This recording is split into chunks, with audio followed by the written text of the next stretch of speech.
Malaysia menggesa negara-negara anggota Pertubuhan Bangsa-Bangsa Bersatu PBB mewujudkan mekanisme kerjasama moneteri antarabangsa bagi mendepani cengkaman inflasi yang melanda dunia. Perdana Menteri Datuk Seri Ismail Sabri Yaakob menegaskan kerjasama dan penyelarasan ini penting dalam usaha mencapai matlamat kesejahteraan ekonomi yang lebih adil untuk semua. Zainal Ratin ada laporannya dari New York. Menurut Datuk Seri Ismail Sabri, keputusan dasar moneteri domestik perlu diselaraskan dengan mengambil kira realiti serta keperluan negara-negara membangun dalam struktur kewangan dan moneteri antarabangsa yang masih didominasi oleh kuasa-kuasa besar. Dalam dunia yang saling berkait,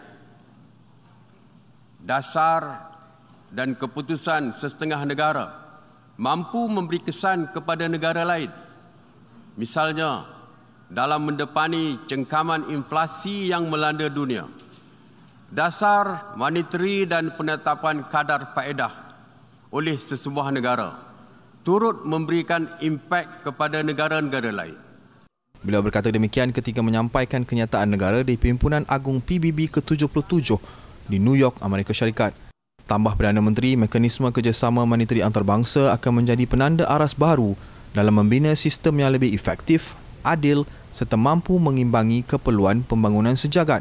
Perdana Menteri juga menggesa PBB untuk menghapuskan kuasa veto selaras dengan prinsip satu negara, satu undi. Menurut beliau, kuasa veto sering disalahgunakan oleh kuasa-kuasa besar dalam membuat keputusan yang memihak kepada mereka dan ia jelas melanggar prinsip demokrasi. Konflik dan krisis yang berlaku di dunia ini, termasuk di Ukraine, Palestin dan Myanmar, tidak dapat diselesaikan akibat kepincangan sistem tadbir urus global dan PBB. Masalah yang paling besar di PBB adalah Majlis Keselamatan.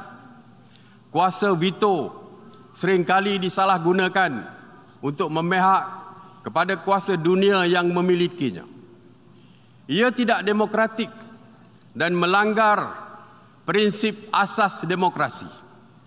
Ini menyebabkan konflik yang berlaku tidak dapat diselesaikan oleh mana-mana wakil tetap majlis tersebut.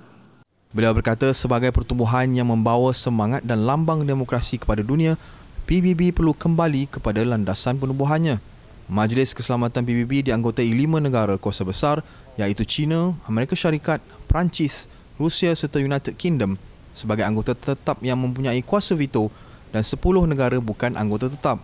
Datuk Seri Ismail Sabri juga mengambil peluang berucap di depan komuniti dunia dengan mengajak semua negara anggota untuk bekerjasama dengan mengamalkan semangat keluarga dunia dalam menghadapi cabaran global. Saya menyeru negara-negara anggota untuk melaksanakan peranan masing-masing dalam mengatasi cabaran yang kita hadapi. Namun, kita harus melakukan bersama-sama seperti sebuah keluarga besar, keluarga dunia. Dalam isu pemeliharaan dan kelestarian alam sekitar, Datuk Seri Ismail Sabri menegaskan Malaysia komited menunaikan tanggungjawab dan peranan dalam usaha mencapai matlamat pembangunan mampan.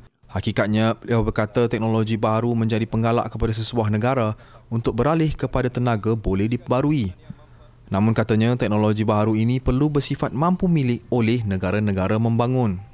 Bukan sahaja Malaysia, bahkan dunia perlu peka terhadap usaha mencapai matlamat pembangunan mapan 2030.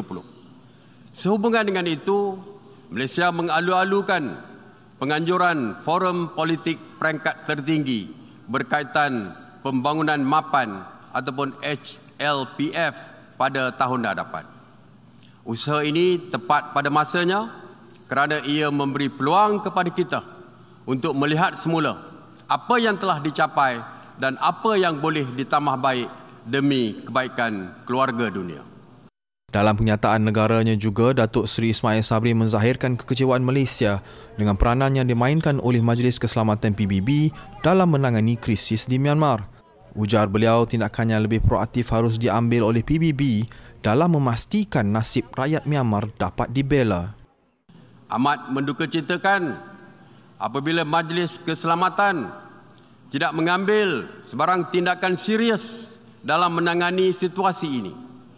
Malah ada yang melihat Majlis Keselamatan berlepas tangan dan menyerahkannya kepada ASEAN. Dalam acuannya sekarang, kesepakatan 5 perkara ASEAN ini tidak boleh diteruskan lagi.